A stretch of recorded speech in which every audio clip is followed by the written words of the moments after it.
Chris, sitting in a chair. Hello everyone and welcome. My name is Chris Purcell and I'm an Error Resource Facilitator who is a certified brain injury specialist with the Brain Injury Alliance of Iowa, or BIAIA. At the Brain Injury Alliance, we are calling and hearing from families every day in our resource facilitation program statewide about survivors' needs from days to even years post-injury. We're always looking to add tools to our tool belt of resources. So today, we're here talking with Kevin Dalen, Tech4Impact, on sharing information for survivors and caregivers of brain injury about technology and how it can be a benefit. Kevin, sitting in a chair. Chris. Hey guys, today we're going to sit down with Megan and Marty, who are brain injury survivors. We'll check in with them to see if there are any areas in their life that could improve with assistive technology. Montage of people.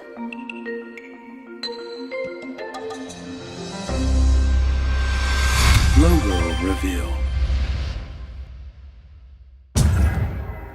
Kevin sitting in a chair. In our interviews today, we are not completing an assistive technology assessment, rather taking a brief look at Megan and Marty's goals while they live, learn, work, and play. This gives us a glimpse at considering assistive technology further. This consideration can be done by the individual, a caregiver, or someone who supports individuals with brain injuries.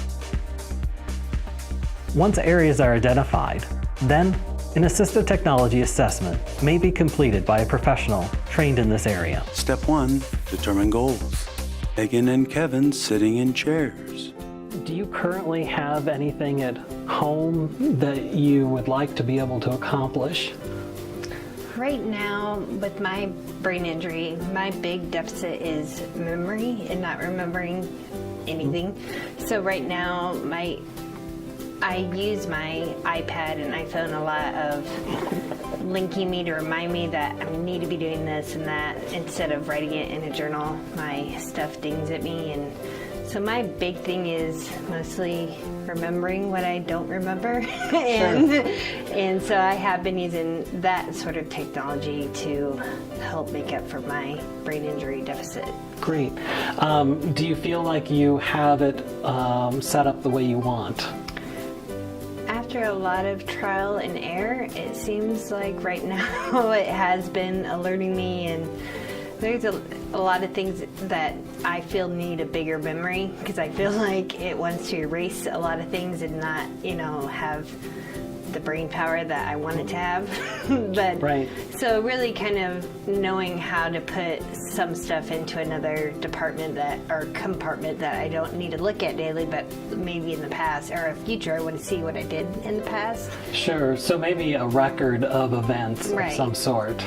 Right. Okay. Because unfortunately, with this brain injury that I have, I can kind of remember some parts of some things, but not exactly how they happen, when they happen, so if I can go back and look, that's what I do at my iPad now, is I will take notes on the day, like I did this, so I can go back and like, oh yeah, that was that day, but it gets logged down and full, and so I need to find ways to put everything in a compartment. Marty and Kevin sitting in chairs. Do you have any current goals that revolve around school, work, things you want to do around the house? Work and a career change. Really? Yeah, I can't do my old job anymore, so I'm going into a different field with the help of BIAIA and voc rehab and stuff, and looking into those possibilities right now. I tried going back to school after my accident, and I couldn't do it. Okay. There was just no way. So your career opportunity, what is that going to be? Freight broker. Say that one more time. A freight broker. Freight broker. Tell me a little bit about freight brokering. Well, you got to find somebody to haul a load for you. Okay. Or you got to give it to another company to find somebody to haul it for you. Okay. So I'm trying to make a profit. And will you be going to take a course before you do that? Yeah. Okay. And what kind of coursework will you need to take? Just basically the coursework to get you licensed to be a freight broker. Step 2, understand strengths. Megan and Kevin sitting in chairs. Reference notes. Are you using notes on your iPhone, the app? Yeah. And you're finding that it's difficult to get kind of go back and look and Right. review. Right. Okay. And the calendar doesn't like to be bogged down with everything I did that day. So, Sure. So I try to just put my appointments and all that in my calendar because it'll ding at me and remind me where I'm supposed to be. And then I'll try to go to my notes, but then I forget. I have to go way back to find, so it's fun. Well, the way you record things, or the way you keep track of your daily events, would you like to do that by voice? Would you like to type it in? Would you like to listen to yourself? So like actual voice recording? It seems to benefit me to read things more than hear them. Okay. So, I mean, recording it, sometimes I'll speak it in, but sometimes it doesn't pick up the words that I want it to say, so Right. then I'll try to just stick to typing it, because you know how smart everything is. It fills the word in for me anyhow when I have 3 of the letters Right. down. So I kind of type things. Marty and Kevin sitting in chairs. So I guess what I'm asking, to be more specific, is reading, writing, and comprehension. It's still a struggle for me at times. I mean, when I came out of my accident, I couldn't read, I couldn't write, I couldn't do anything. And with the help of BIAIA and Yonker Rehab and stuff like that, they brought me back to where I'm at today. Okay.